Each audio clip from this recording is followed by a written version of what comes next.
Assalamualaikum warahmatullahi wabarakatuh. Kemerdekaan adalah nikmat yang agung yang patut kita syukuri kepada Allah Subhanahu wa Ta'ala, agar senantiasa Allah menambahkan berbagai macam kenikmatan terhadap kita. Ada dua ayat yang kaitannya dengan nasionalisme.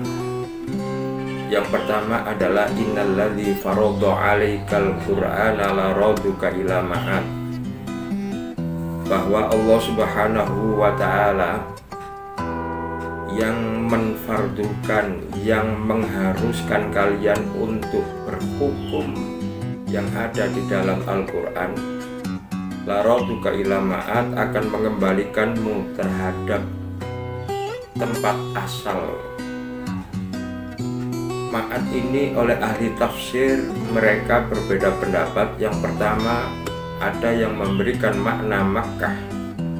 Yang kedua, ada yang memberikan makna Ma'ad adalah akhirat. Yang ketiga, Ma'ad ada yang memberikan makna kematian. Imam Fakhruddin Ar-Razi di dalam tafsirnya Mafatihul Ghaib memberikan keterangan bahwa tiga makna ini, yaitu Makkah, yang kedua adalah akhirat, yang ketiga adalah kematian, yang paling mendekati kebenaran menurut ahli tafsir berpaham ahlu sunnah wal jamaah, yaitu Fakhruddin Ar-Razi, bahwa Ma'ad maknanya yang paling tepat dan paling sesuai adalah Makkah. Ismail Haqqi dalam tafsir Ruhul Bayan memberikan penjelasan di dalam ayat ini, ai hubbul watan minal iman, karena pemaknaan yang paling dekat menurut Fakhruddin Ar-Razi adalah kata Makkah, janji Allah untuk mengembalikan Nabi ke kota Makkah kembali. Maka Ismail Al-Haqqi memberikan tafsiran hubbul watan minal iman, kecintaan terhadap tanah air itu adalah bagian dari iman. Jadi tentu bukan hadis. Kenapa begitu? Saat baginda Rasul Muhammad Shallallahu Alaihi Wasallam hijrah dari Makkah ke Madinah bersama Abu Bakar As-Siddiq radhiyallahu anhu, baginda Rasul hatinya terasa tercapik-capik, hatinya terasa sedih meninggalkan kota Makkah, kota kelahirannya, kota kelahiran orang tuanya, kota kelahiran kakek-kakeknya, kota di mana dibangun oleh Nabi Ibrahim alaihi salatu wassalam. Sehingga ketika dalam perjalanan dari kota Makkah ke Madinah, baginda Rasul sering menyebut kata al-waton, al-waton, al-waton. Artinya baginda Rasul Muhammad Shallallahu Alaihi Wasallam benar-benar bersedih saat meninggalkan kota Makkah.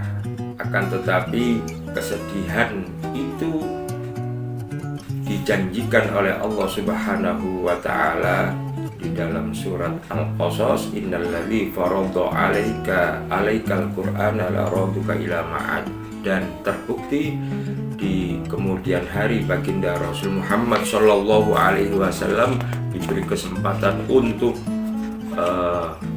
kembali mengunjungi kota Makkah. Ayat yang kedua yaitu wa makanal mu'minuna liyanfiru kafah falaula nafara min kulli firqatin minhum ta'ifatun yatafaqahu fid-din wa liyundiru qaumahum idza raja'u ilaihim la'allahum yahdharun. Hendaknya orang-orang mukmin itu ia berangkat untuk membela agamanya Allah Subhanahu wa Ta'ala. Akan tetapi juga sebagian mereka ada yang menuntut ilmu atau liyatafaqahu fid-din, Tujuannya apa? Waliyundhiru qaumahum idza raja'u ilaihim, agar ketika kembali dari menuntut ilmu, agar ketika kembali dari mondok, agar kembali dari kuliah, ia mampu idza raja'u liyundhiru qaumahum, memberikan pencerahan, memberikan peringatan, memberikan kesadaran terhadap kaumnya. Tujuannya apa? La'allahum yahdharun, agar mereka menjadi umat yang benar-benar sadar akan hukum, sadar akan aturan, sadar akan kemanusiaan. Ayat ini sifatnya umum. Al ibrah bi umumil lafzi la bi khususil asbab. Daerah mana? Tentu tidak dijelaskan, maka bisa jadi Indonesia, bisa jadi Australia, bisa jadi Malaysia, dan seterusnya.